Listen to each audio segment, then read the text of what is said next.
Hey guys, Big Boy here. We're going to do another re-review today. What it is Cormac McCarthy's The Road. Usually I hold the book up like this when I say that, but I lent it to my grandmother and it is not in my possession right now. So if you're one of those people who really enjoy looking at the book's cover, I'm sorry, I guess. Alright, so I read Cormac McCarthy's The Road close to a year ago. It was the first Cormac McCarthy book I ever read. And that was because I had seen the film for it, and I was really hooked by the storyline. It really captivated me, and I ordered the book the next day. It was a Pulitzer Prize winning book, and Oprah threw a big fiasco about it. And it's one of the only interviews Cormac McCarthy ever did with Oprah Winfrey. You can actually look it up on YouTube right here. He's a very private man, and it was a Pulitzer Prize winning book, so I guess he wanted to come out of his shell a little bit to promote it a little more. Okay, so if you don't know what The Road is about, it is a very, very dark story, and it is something that Cormac McCarthy doesn't really write about very often. It's very, very different from his other novels that I've read. I've read 4 of them, almost 5 of them, and this one is just so different.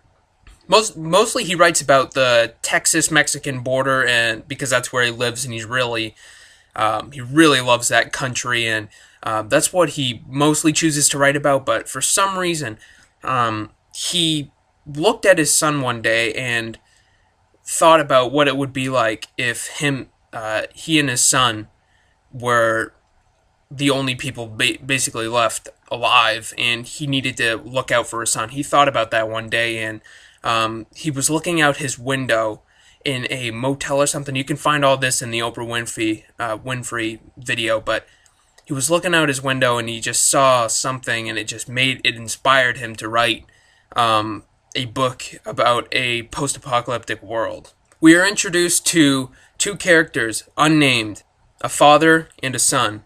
They are starving, they are exhausted, and the only thing they have on their mind is watching out for each other and getting to the south. Winter is coming, and they will not survive another winter. They cannot survive the cold. Their stomachs are completely empty. They scrounge around houses for food and rarely find anything. And they are not alone. Occasionally, they will run into a group of cannibals. Yes, there are groups of people that kind of join little posses and scout the roads for not just like food that you could buy off a shelf, but food as in other people. So there is a very constant danger that you feel in this book. You never know what's going to come around the next corner, and Cormac McCarthy does that by he uses a lot of repetitiveness in this book, which could be very boring to some people, but I think it really works because you'll just be reading about the father and the son, going from house to house. Every once in a while they'll find a house and they'll go into it and see what they find. Usually it's nothing, but sometimes they'll find something. And he uses that to keep what's around the corner out of your view, and it's really surprising when things actually happen in this book. There's not too many instances where big things happen, but when they do, they are very big, and I thought they were very successful scenes in the book, and very powerful, very, very frightening. You feel like you're there with the 2 people, the father and the son. The connection that is between the 2 of them is so strong too. They don't share many words. Like in a lot of Cormac McCarthy books, he kind of keeps the dialogue at a down low. I mean, it's always present, but it's very brief. But it gets its point across, and it's very effective in this book. And it's unique because it's a father and a son communicating. It's mostly the son talking, and like I said in my original review, which I don't think is that good. That's why I'm re-reviewing it. Very bad review. Like I said in that review. The little boy is like a angel, like on one shoulder. Like you ever see that in cartoons, like the good angel and then the devil thing on this side. The father has kind of bad moral decisions throughout the book. Like he always wants to pick the selfish way, but he's being selfish.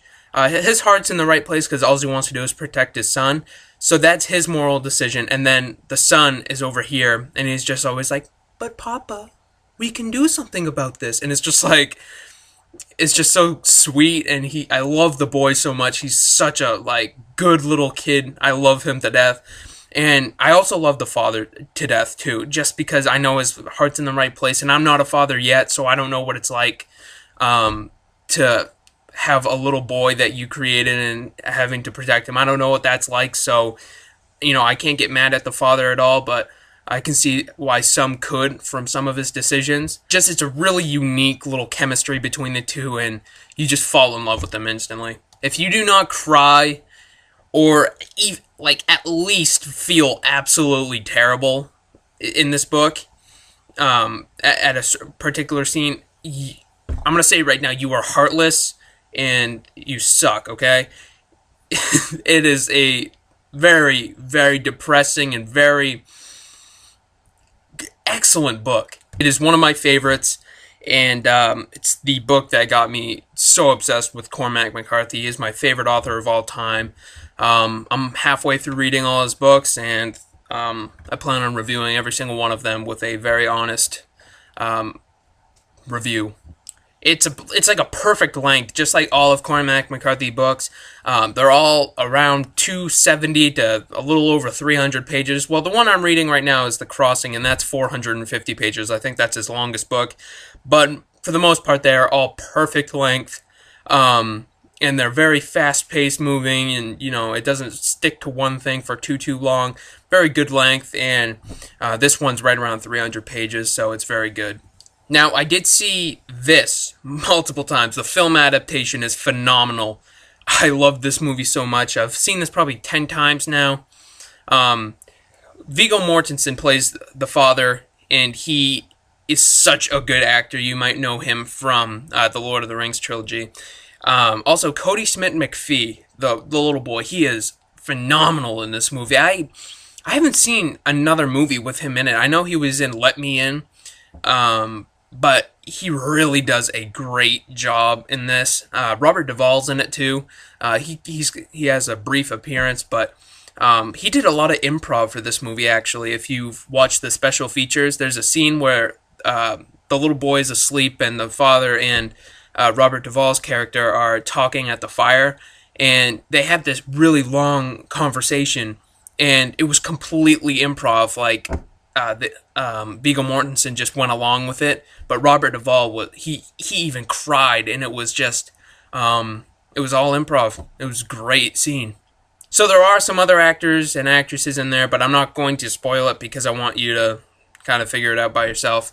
Their appearances in the book are really, really interesting, and I don't want to really talk too much about that.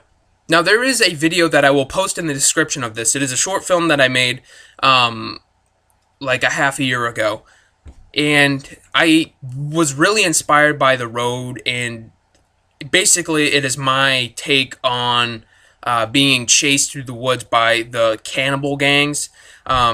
You don't really, like, if I didn't tell that to you, you probably wouldn't even know that it was related to The Road, but that was my initial intention. I also threw in a couple religious hints in there.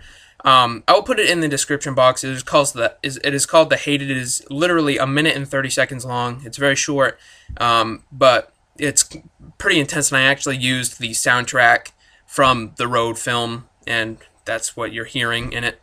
I don't know, watch it, comment on it, tell me what you thought of it. It doesn't have many views because I originally had it on another channel. It had like 200 views on that one, but I put it over onto Big Boy Reviews' channel, and not too many people saw it, but that's the reason for that. So, that is my review for The Road.